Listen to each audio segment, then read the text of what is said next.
வாழ்வுக்கு 3 எழுத்து. அந்த வாழ்வுக்கு அடிப்படையாம் அன்புக்கு 3 எழுத்து.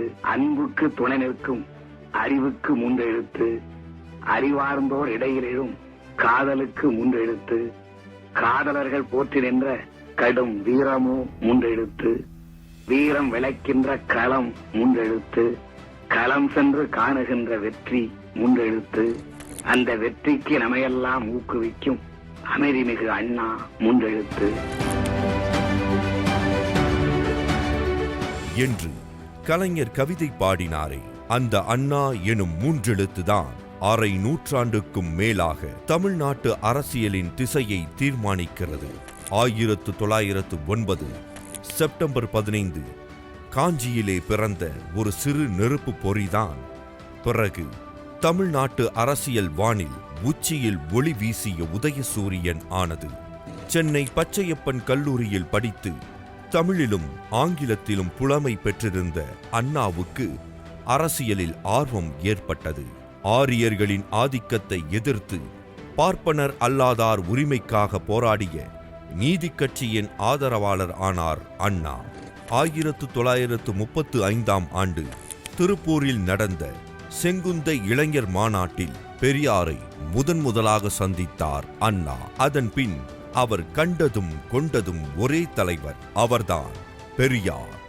பெரியாரின் குடியரசு மற்றும் விடுதலை நாளிதழ்களில் துணை ஆசிரியராக பணிபுரிந்து பகுத்தறிவு, சுயமரியாதை, சமூக நீதி கருத்துக்களை பட்டி தொட்டி எங்கும் பரப்பச் செய்தார். முகத்தில் அறையும் உண்மைகளை யதார்த்தமாக எடுத்துரைப்பது பெரியாரின் மேடை பேச்சு என்றால், அழகு தமிழில் அழுத்தமான கருத்துக்களை முன்வைப்பது அண்ணாவின் மேடை பேச்சு. அவரின் பேச்சால் பாமரர்களும் பண்டிதர்களும் ஒரு சேர ஈர்க்கப்பட்டனர்.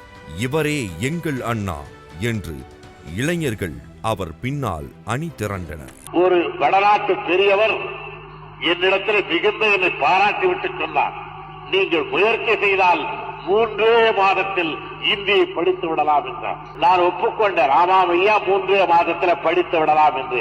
என்ன என்றார், அதற்கு மேலே படிப்பதற்கு அந்த மொழியில என்ன இருக்கிறது? 1938 இந்தி திணிப்புக்கு எதிராக நடைபெற்ற முதல் மொழிப் போரில் அண்ணாவுக்கு 4 மாதங்கள் சிறை தண்டனை விதிக்கப்பட்டது. அண்ணாவின் பேச்சும் எழுத்தும் தமிழுணர்வை தட்டி எழுப்பியது.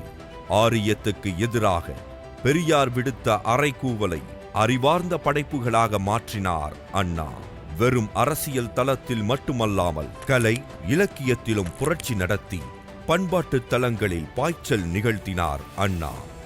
ராவணனுக்கு இழைக்கப்பட்ட அநீதியை கேள்வி கேட்கும் பொருட்டு கம்பரையும் நீதி தேவனையும் கூண்டில் எழுப்பி விரிவாக விசாரணை செய்த நீதிதேவன் மயக்கம், வருணாசிரமம் எனும் சமூக அநீதியின் முகத்தை கிழித்த சந்திரமோகன் அல்லது சிவாஜி கண்ட இந்து சாம்ராஜ்யம் போன்ற நாடகங்கள், எண்ணற்ற சிறுகதைகள், நாவல்கள் மூலம் அரசியல் இலக்கியம் படைத்தார் அண்ணா.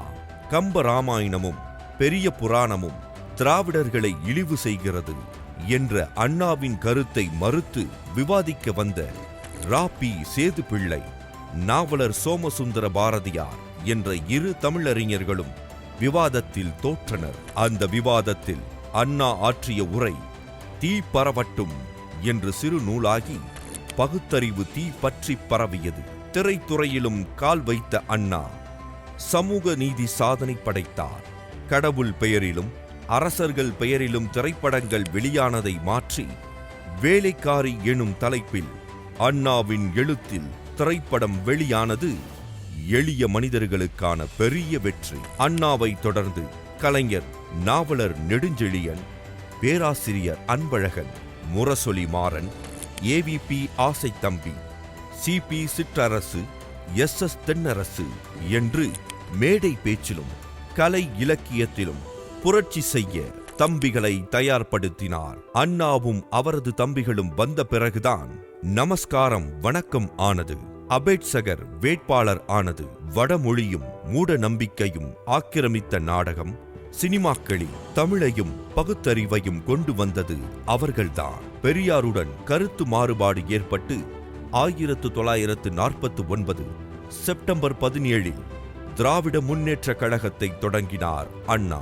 வடக்கு வாழ்கிறது, தெற்கு தேய்கிறது என்று தென்னகத்தின் உரிமைகளை வலியுறுத்தி தீயின் வேகத்துடன் வேலை செய்தது திராவிட முன்னேற்ற கழகம்.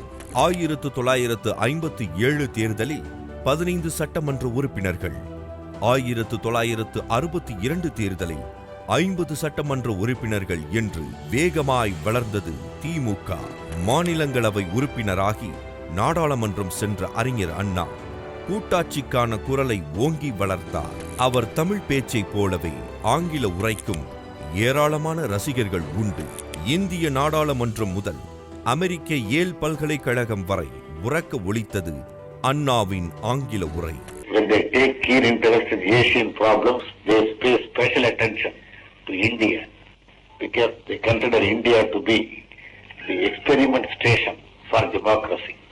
1965 இந்தி எதிர்ப்பு போராட்ட நெருப்பில் தமிழகமே தகித்தது. மாணவர்களின் போர்க்குணமும் மொழிப்போர் தியாகிகளின் ஈகமும் 1967 திமுகவை ஆட்சி கட்டிலில் அமர்த்தியது. இந்த ஆட்சி பெரியாருக்கு காணிக்கை என்றார் அண்ணா. தந்தையும் அண்ணனும் தம்பிகளும் இணைந்தனர். தமிழ்நாடு புதிய திசையில் உற்சாக நடை போட்டது. 2 ஆண்டுகள் கூட முழுமையாக ஆளவில்லை. ஆனால் சுயமரியாதை திருமணத்துக்கு சட்ட அங்கீகாரம், இருமொழி கொள்கையை ஆதரித்து சட்டமன்றத்தில் தீர்மானம், சென்னை மாகாணம் என்ற பெயரை மாற்றி அன்னை மொழியின் பெயரா தமிழ்நாடு என்று பெயர் சூட்டல். தமிழ்நாடு என்ற பெயர் மாற்றம் என்பது கூட பொருத்தமற்றது. பெயர் பெற்றிருப்பது, மாற்றப்பட்ட பெயரை நாம் திரும்ப பெற்றிருக்கின்றோம் என்று முத்தான 3 சாதனைகளை நிகழ்த்தினார் அண்ணா. 1969 பிப்ரவரி 3 அண்ணா எனும் புரட்சிகர சிந்தனையாளரை, புதுமைகளை படைத்தவரை புற்றுநோய் நம்மிடமிருந்து பிரித்தது. அதற்கு பின் அண்ணாவின் சிந்தனைகளை முத்தமிழறிஞர் கலைஞரும் திராவிட மாடல் நாயகர் முத்துவேல் கருணாநிதி ஸ்டாலினும் தங்கள் ஆட்சிக்கான அடித்தளம் ஆக்கிக் கொண்டனர். இந்தியாவின் பன்முகத்தன்மை, மாநில சுயாட்சி, மொழி உரிமை என்று அண்ணா முன்வைத்த கருத்துக்கள் இன்று இந்தியாவின் எல்லா திசைகளிலும் எதிரொலிக்கிறது. வேறொருவர் இங்கு வந்து உட்கார்ந்து அண்ணாதுரை கொண்டு வந்ததை எல்லாம் மாற்ற வேண்டும் என்று கருதினாலே உடனே மக்கள் வெகுண்டெழுவார்கள் என்ற அச்சமும் கூடவே வரும். அந்த அச்சம் இருக்கிற வரையில் அண்ணாதுரைதான் இந்த நாட்டை ஆள்கிறான் என்று பொருள் என்று சொன்னார் அறிஞர் அண்ணா. ஆம், அண்ணாதான் இன்னும் நம்மை ஆள்கிறார். நம் பகுத்தறிவில், தமிழ் உணர்வில், சமூக நீதியில், இந்தியாவின் கூட்டாட்சி தத்துவத்தில், மாநில உரிமைகளுக்கான உரிமை முழக்கங்களில் அண்ணாவே என்றும் வாழ்கிறார்.